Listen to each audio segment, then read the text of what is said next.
Hello, and welcome to the Week 3 lecture series for APG5365 Principles of Global Media and Communications.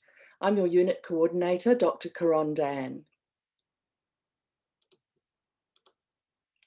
This week, we'll take a closer look at the content of media itself. We're interested in approaches that consider media representations. Scholars working in this field are interested in examining the different flows, ideas, and debates that are represented in media and communications platforms. They want to try to understand the nature of these representations and how they affect the way we understand the world around us. We're also interested in the changing nature of the audience and what is called reception studies. That is, the way that scholars research what audiences do with media texts. As always in this unit, this is a selective and brief introduction to some concepts that might be useful to you if you are interested in media and communications industries. Firstly, it's useful to look at the meaning of the terms ideology and hegemony.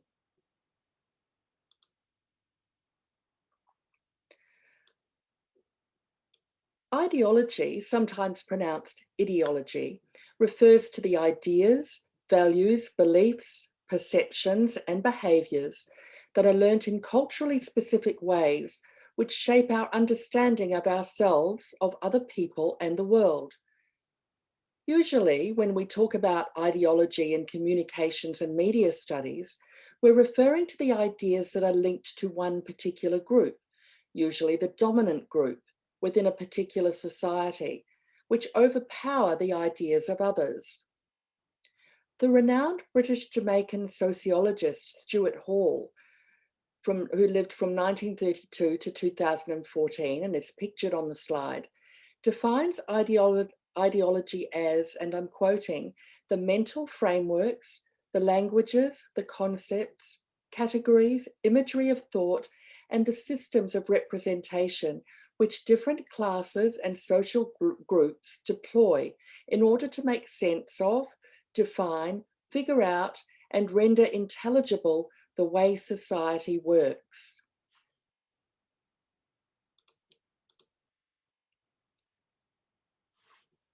The second term I wanted to run over is hegemony. This is a term that is closely related to ideology. Hegemony is the way in which power is maintained, the structure that ensures certain groups in society are perceived as more elite or more powerful, while others seem to be subordinate to them. Hegemony is about how one group's dominance over another is produced politically and ideologically. And how do you produce power? By various laws, controls, and very importantly, by persuading people that such and such a thing is in their best interests. Many things that could or should be changed, then stay as they are, is actually because of hegemony and because of the ideologies it is steeped in. It's hegemony that we will be most interested in during this part of the module. Much of the scholarly work in this area is based on Marxist ideas that focused on economic structures which give the ruling classes the ability to impose their ideas. Cultural studies scholars are interested in questions of hegemony and power structures in societies.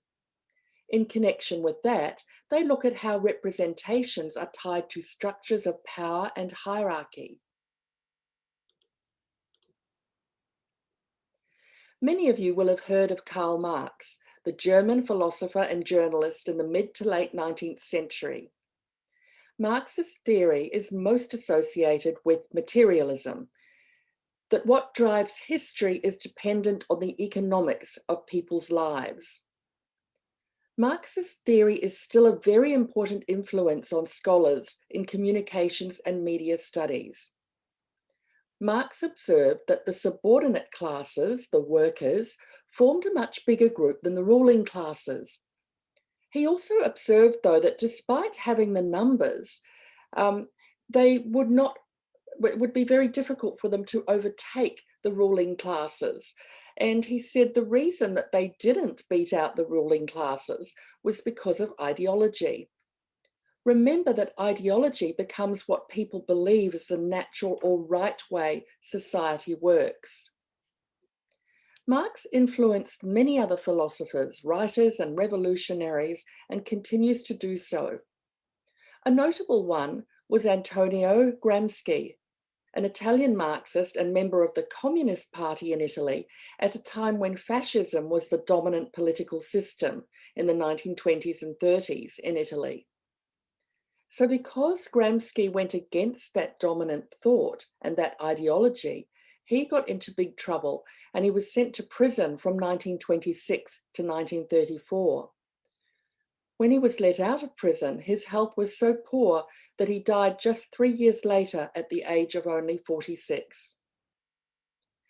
Gramsci argued that power and control are secured through consent, or through force, or more likely, a combination of the two, and he called this coercion.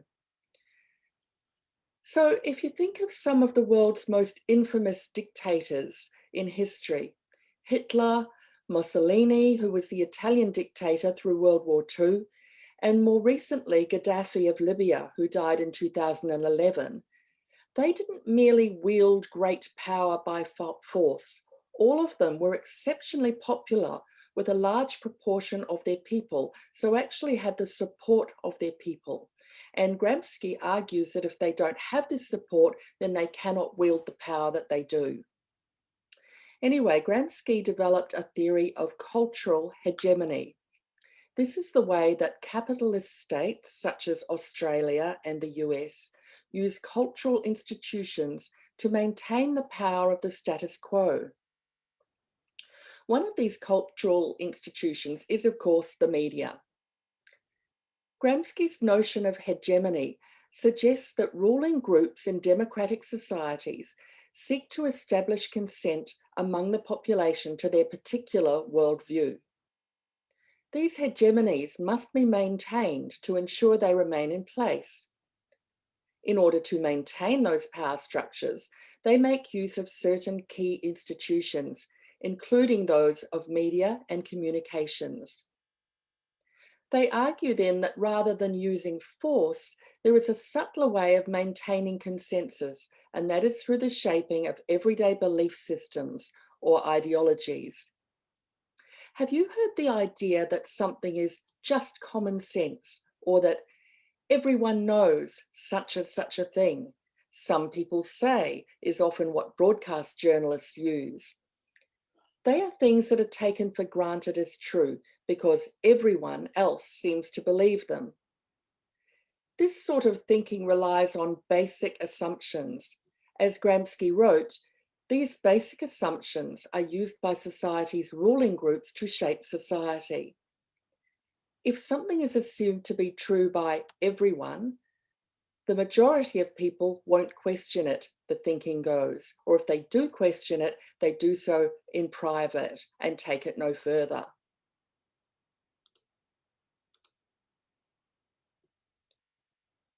According to the Australian scholar Kate Bowles, representation is a term which is used in two ways. Firstly, to describe the way in which the media portray events and people and ideas. And secondly, to explore the ways in which that portrayal influences the real world of events, people, and ideas.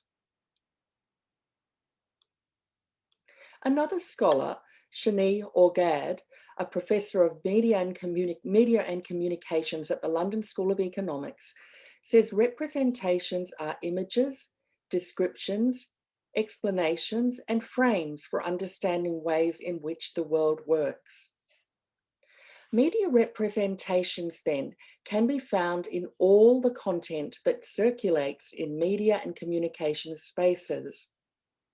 That content is critical in shaping how we understand the world, how we think it works, why we think it works in particular ways, and how it is formed through the content and resources we engage with in media spheres. It is important to note, too, that there is no one interpretation of representation. You, as the consumer, will interpret representations in various ways, depending on your own culture and life experiences, just as media and communications scholars also have varying analyses of the meaning and significance of representations in media.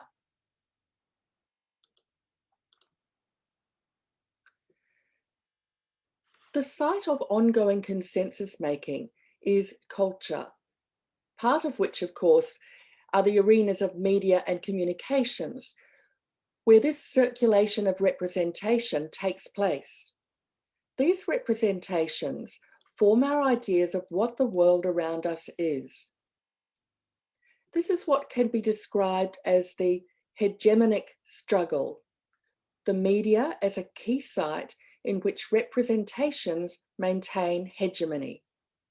So today, critical neo-Marxist scholars see institutions of media and communications as embedded with societal power structures. This is generally held to be true of mainstream, popular, corporatized mass media. It is the other voices, the independent, the minorities, the niche voices, and generally smaller media that can disrupt this hegemony. In this way, we can see the media as a site of struggle over meaning, that is, dominant versus alternative ideas.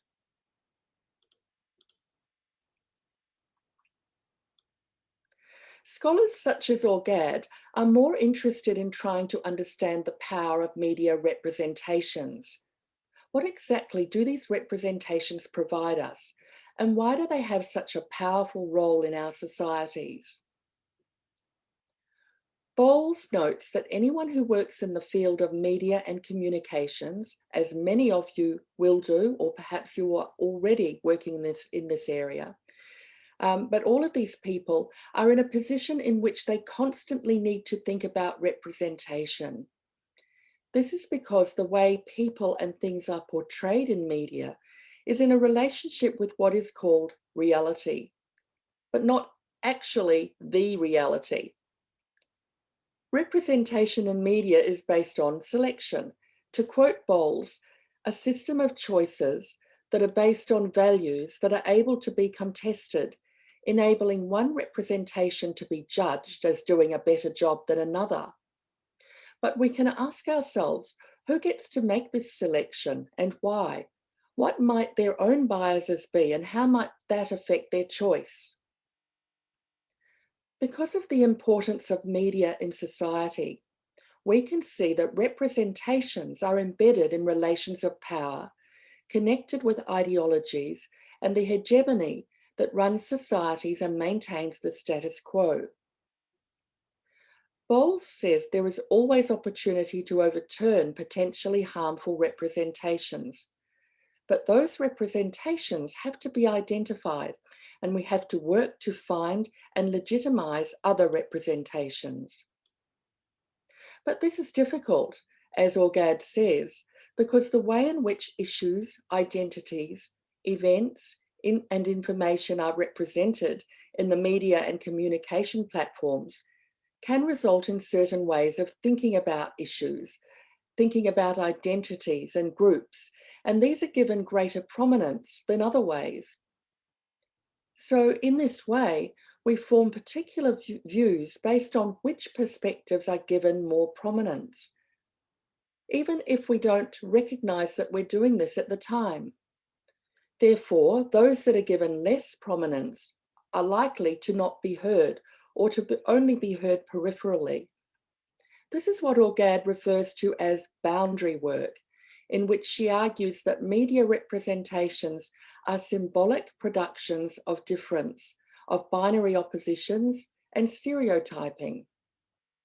So these representations often have many levels of hidden meanings. They're not just straightforward descriptions of events as they happened. One of the reasons that they are so complex is because of globalization. How do representations and meanings travel, we can ask? How are they appropriated and perhaps even changed, adjusted by diverse audiences who bring their own context to their understanding? This might be in terms of race, gender, human rights, and many other things. Representations of diaspora and transnational populations might also be considered. Orgad makes the point that there is also potential power in the emergence of a global imagination. It is in and through media that we perceive the world around us. When we were restricted to national levels, or even to smaller local levels, that was all we saw. But today, as communication flows are increasingly global, there is a corresponding increase in awareness of being part of a global citizenry. And this is a potentially promising scenario and positive scenario for the new generation of media and communications professionals. Media representations about climate change and global warming are perhaps the most important of these big picture scenarios that are possible for the future. Perhaps you could think this week about the ways that media are re-representing these big issues and reframing them in a way that crosses borders to become truly global.